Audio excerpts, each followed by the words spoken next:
Hi guys, MrRoflWaffles here. This is your ultimate guide to Paradox Junction, the second DLC map for Black Ops 7. You'll spawn in the cul-de-sac of Nuketown, in the destroyed Nuketown version of the map. There are two versions of the map, the destroyed one and one that I'll call the past, which is not destroyed because it's pre-bomb drop. And you can navigate between these two via a portal which can be found in the spawn area. However, at the beginning of your game, you won't need to worry about that. Now, some high-level information here is the map has random perk locations every time you play it. So the easiest way to navigate is to be opening your TAC map and taking notes of where they are for that particular match. You've got 5 perk machines in destroyed Nuketown and then 6 perk machines in the past. And it's also worth noting that the perks in these locations seem to change every time you save quit. So be aware that if you're doing high rounds, for example, your perk spots might actually switch. To show you some of these perk locations now, you've got one in the cul-de-sac on the end of the bus here,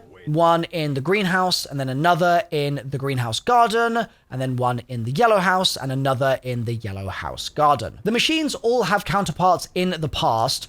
They may vary slightly between dimensions though, and an example of this is one of the perks is upstairs in destroyed Nuketown, but downstairs in the past. But they're in the same general area. Now, past Nuketown also has a perk machine that's on its own in Trinity Avenue, which we'll go over how to access now. So when you spawn in, you're going to need to go to the back of the yellow house and you'll find truck keys on a deceased body. Pick those up and then progress to your first Hound round, and that's going to be around round 6 or 7. Once that's finished, you'll have your first teleportation to the past automatically happen, and it's from there that you'll be able to interact with the temporal conduit to teleport back and forth between destroyed and the past. However, every dog round will automatically flip you from wherever you are, such as in the past, back over to the destroyed version, or vice versa. So once you're in the past, use the keys you picked up in destroyed to move the truck blocking you from entering into this street. Then head towards the end of Trinity Avenue and you'll notice Pack-a-Punch floating in the air with 4 yellow orbs around it.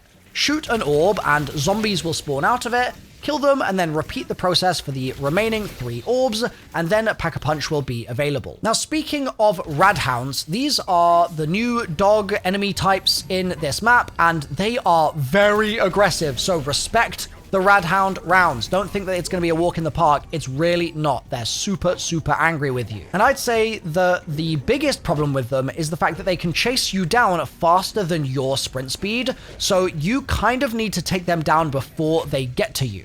An offensive maneuver is going to be better than a defensive one in this case. Now, in terms of other information around the map and general stuff that you might want to be aware of, there's arsenal locations, of course. You've also got 2 crafting table locations, one in destroyed and one in the past. And there are 2 electric traps as well, one in the greenhouse and one in the yellow house. And these work separately, so you can have one trap active in the past and then immediately transport yourself to destroyed, and that trap will not be on cooldown in that version of Nuketown. Now, the traps are pretty pricey, but they're also pretty effective, and so the cost, I think, is worth it. TED tasks are also back in the map, and these can be really powerful in this map, making sure that you have enough money to get through all of those teleports that you need for the Easter egg, which cost money, and also giving you ether tools and Pack-a-Punch crystals. So now let's talk about the wonder weapon. To get the Blundergat in this map, you need 4 core parts. The first is very easy. It's just in the past on a shelf inside the upper level of the yellow house. The next is found via the yellow cysts in destroyed Nuketown. One of those cysts will have a ringing sound to it.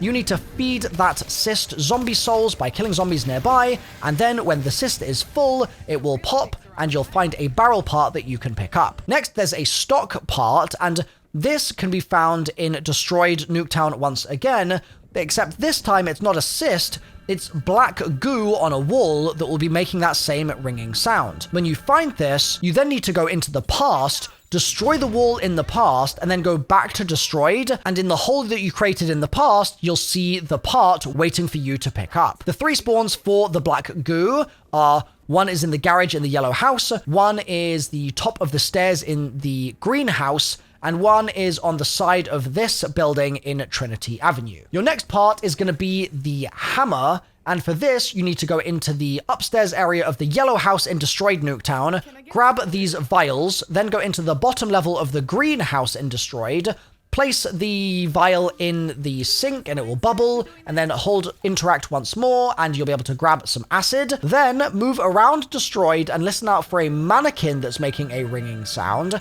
Then go back to the past, hold square on the mannequin to apply some acid to its head, and then when you go back to Destroyed, the mannequin will have melted, and you'll be able to get the wonder weapon part from its place. Then, with all of the parts, go over to the Blundergat workbench inside the truck here, melee the workbench, and then you'll be able to slot the parts inside and you'll be able to assemble your Blundergat. So that's the wonder weapon. Now let's talk about upgrading it. It's actually really simple to do and it's essential because the Blundergat on its own is kind of awful in this map, I'm not gonna lie. So you're going to need to go to the next round, and then in Destroyed, you're going to be looking out for a kind of tornado zombie to spawn called a tortured zombie.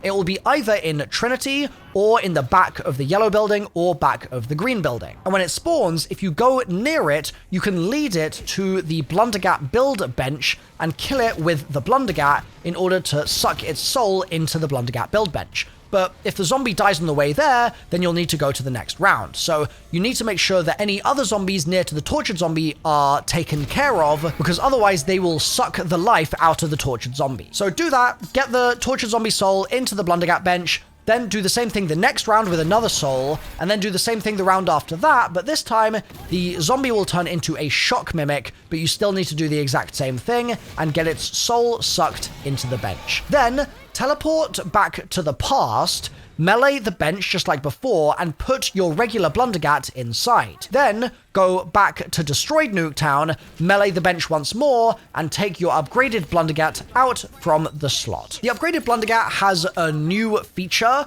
You can hold down the trigger and it will create a charged shot, which is a little bit better than the regular shot. Next, let's talk music Easter egg. You can find headphones in the yellow house on a nightstand in the past. You can then find headphones under this truck near Pack-a-Punch in Destroyed, and you can find headphones behind the Perk machine on Trinity Avenue in the past. This will play the Come Back Down Easter egg song by Kevin Sherwood and Megan Rice, and it's a banger. It's one of my favorite Easter egg songs that we've had in a long time, actually. So very, very pleased with this one. For a couple of free power-ups you might be interested in, you can get a free nuke on top of the nuke clock in pre-Nuketown, that's the past. You can get an insta-kill on top of the barbecue grill in the garden to the left of the greenhouse in the past. You can get a free max ammo power-up on an electrical generator next to the yellow house in the past, and it's actually easier to shoot from the greenhouse window. A full power is under the sofa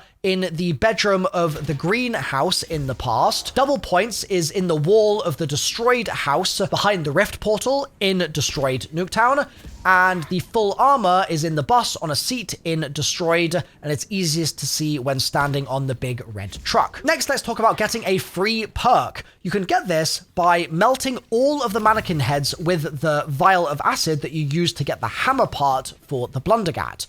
To do this, you'll need to keep teleporting to Destroyed to fill up your vial, and then teleport to the past and apply that vial to as many mannequins as you can before it runs out. Then teleport back to Destroyed, get more acid, and rinse and repeat. Once you've melted all the heads, return to the mannequin you melted last, and there will be a free perk in its place. Next, here's another little side Easter egg for this map. It's the mini golf Easter egg. In the back garden of the yellow house in the past, there's a mini golf set up. If you can shoot or stab a ball into that specific hole, you'll get a free max armor, bonus points, and an insta-kill. There's also a jump scare on this map that's really quite scary, so you could definitely get your friends with this.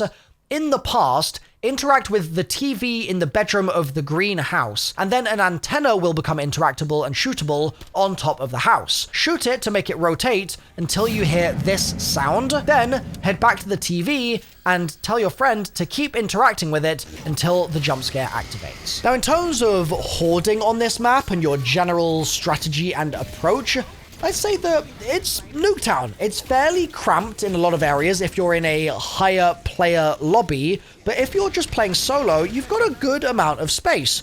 You can hoard out the back of the houses if you want to, but I actually am a little wary of those areas because there's some invisible barriers out there that kind of get in your way, and I'm hoping Treyarch patch those.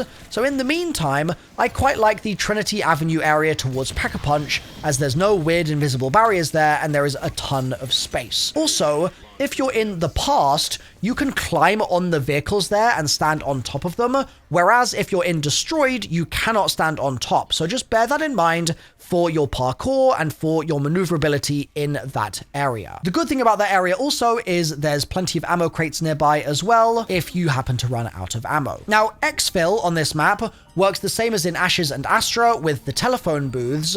You'll find that the one in this map is in Trinity Avenue, and you'll hear it ringing throughout your whole game because the map's so small that you're never out of earshot of that telephone box. And if you activate it, you'll have to eliminate a shock mimic high value target. Once it's eliminated, you'll be able to exfil, and you'll notice that the exfil screen has been changed from the house to this rather creepy but cool image of the twins. And if you complete the main Easter egg on this map, you get a different exfil entirely, because in the end cutscene, we go to the house, which is absolutely bonkers. And if you want to do that main quest Easter egg, I've got it linked on the screen right now. My guide is already out, so click through to that and I'll see you there.